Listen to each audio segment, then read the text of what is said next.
Hello guys, good evening. তো চলে এসেছি জেঠুর বাড়ি। আগের দিন যার বাড়ি পুজো ছিল তোমরা দেখেছো, সেই জেঠুর বাড়ি চলে এসেছি আজকে অন্য লুকে। সো আমি বলি যে যমজ ভাই, যারা আশেপাশে জিজ্ঞেস করে, বাট বলি যে যমজ ভাই, ঠিক আছে? কারণ টোটালি দুরকমভাবে পুজো করতে আসার সময় একটা আলাদা, বাট এখন আলাদা। তো আজকে কেন এসছি হলো জেঠুর নাতির 6 মাস পূরণ হয়েছে, তো তার জন্য একটা অকেশন করবে, তো তার জন্য এসছি। তো চলো গিয়ে আবার দেখা হচ্ছে। কত টাইম মেনটেন করেছি দেখো। বাচ্চা গেছে লোকজন ভালো ছিল। তোর মামাই এসছে, দেখ এটা তোর মামাইকে বল এই যে সময় হলো মামাই। মামা চুকি চুকি 9টার সময় এখন পুতুল না।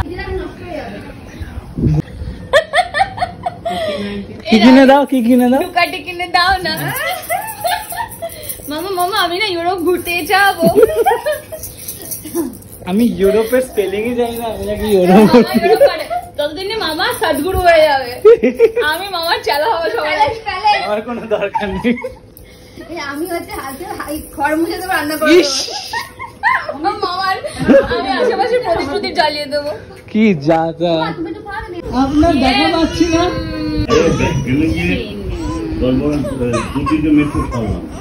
সেই শূন্য বেদি পড়ে আছে, শুধু মা নেই, মা চলে গেছেন আবার একটা বছরের অপেক্ষা। তো এবার খাওয়া দাওয়ার পালা শুরু। অনেক কিছুই পকেটে ভর্তি করে দেবে, ঠিক আছে? এটা কি গো? আমি কাজু বরফি ভালোবাসি বলে জেঠু ফেরার সময় কাজু বরফি নিয়ে এসছে, আর এইদিকে মিষ্টি সাদাসাদি চলছে, খাবে না বলছে। আর কিছু আছে কি?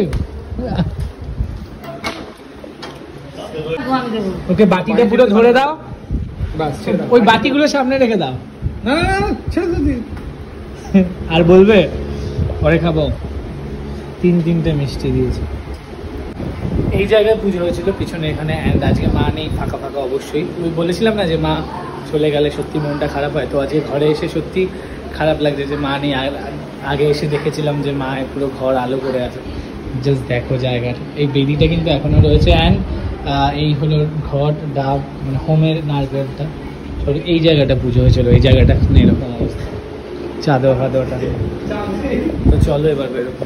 তো এবার যাওয়ার পালা, এই আমাকে ছেড়ে দেবে। আর যদিও অনেকটা রাত হয়ে গেছে, প্রায় 12টা বাজে, অ্যান্ড রাস্তাঘাট বেশ ভালোই ফাঁকা। আর এরকম ফাঁকা রাস্তায় জোরে বাইক চালিয়ে যেতে মজাটাই আলাদা। আর আজকে বাইকটা কিন্তু খুব স্পিডে চালিয়েছে, এবং আমিও বলছি চলো আজকে জোরেই যাওয়া যাক, তাড়াতাড়িও পৌঁছাবো, কারণ প্রচণ্ড টায়ার্ডও লাগছিলো আর জোরে রাইডটা এনজয় করছিলাম। আমাদের বোধহয় আজকের হায়েস্ট 60 না 65-তে উঠেছে, মানে এতটাই জোরে বাইক চলছিল। আর কলকাতার রাস্তায় 60-65 মানে বুঝতেই পারছো, বাট তাও মানে ফাঁকা রাস্তা পেয়ে টেনে দিয়েছে আর কি।